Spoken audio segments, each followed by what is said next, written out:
Hey everybody, welcome back to Bob Appetit. As some of you may remember, we took a brief hiatus as we ran over to the East Coast to deal with some family emergencies, but everything is much better now. So we're back here in our kitchen, ready to cook for you. So while I was back in my hometown, I heard about this new product, a flaming hot Cheeto flavored mac and cheese. And I thought to myself, well, it's 3 a.m. I really want that. But I don't want to have to go all the way out and get it. But hey, I've got a bag of Cheetos in my pantry. I've got some macaroni. I think I can make this. So let's learn about that on Bob Appetit.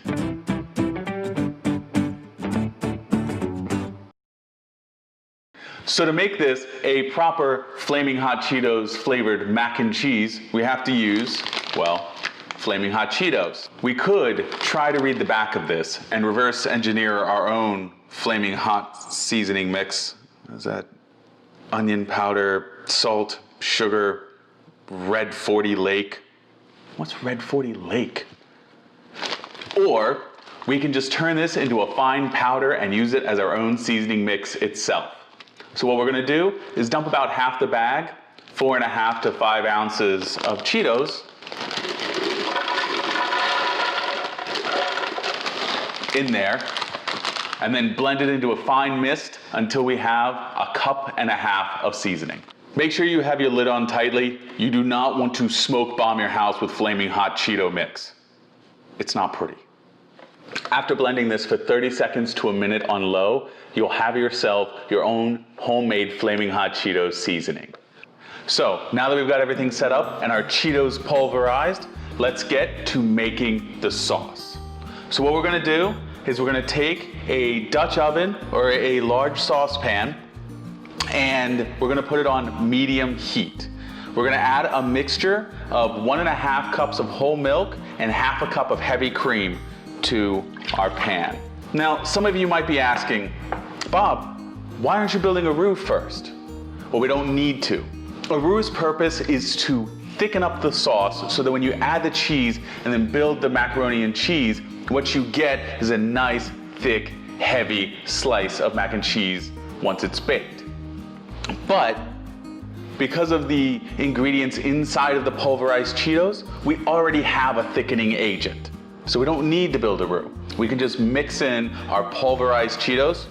It'll thicken up perfectly. So as this is warming up, I'm gonna go ahead and add the 1.5 cups of our Cheeto flavoring seasoning.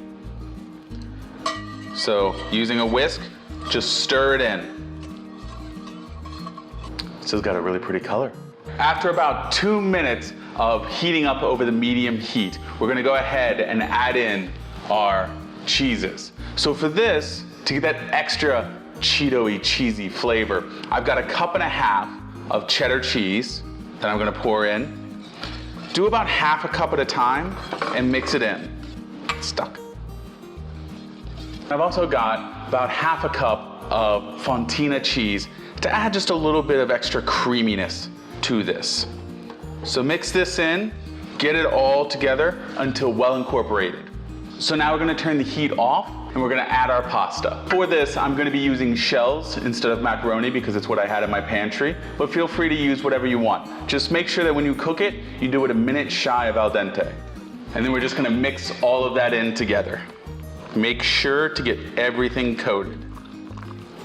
So now we're gonna take our mac and cheese and put it into a 9x5 baking dish.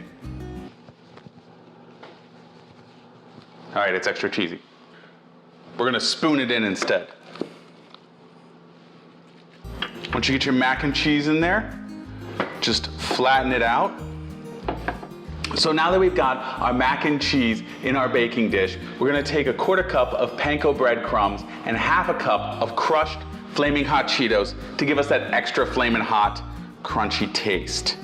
And just for some added cheesiness, we're gonna go ahead and put a little bit of Parmesan on top of all of this. Ooh, that's cheesy. So was that joke. And now we're gonna put this in our oven that's already been preheated to 350 degrees for 30 minutes. Okay, it's been 30 minutes. Let's pull this out of the oven. Oh, look at that. Like a red glowing brick of Cheetos. So we've let it cool for about 1.5 minutes. Oh, check out that crust. Cheesy. Ah, I stung myself. Don't do that. Cheesy, gooey, smells like Cheetos. Now this is Flamin' Hot flavored mac and cheese. Well, Shelton cheese. All right, so let's give this thing a try. A nice crunch of the actual Cheeto crunch flavor there. The whole thing tastes like an extra cheesy Cheeto. So if it's 3 a.m. and you don't feel like driving yourself out to Walmart to get yourself some Cheeto flavored mac and cheese, go ahead and make it at home yourself. We'll catch you next time on Bob Appetit. But like, this is a pretty weird color, right? It's a little pink. How does Cheeto though? I know, it just tastes like I'm eating a Cheeto. I feel like this hits 2 different types of crowds at 3 a.m.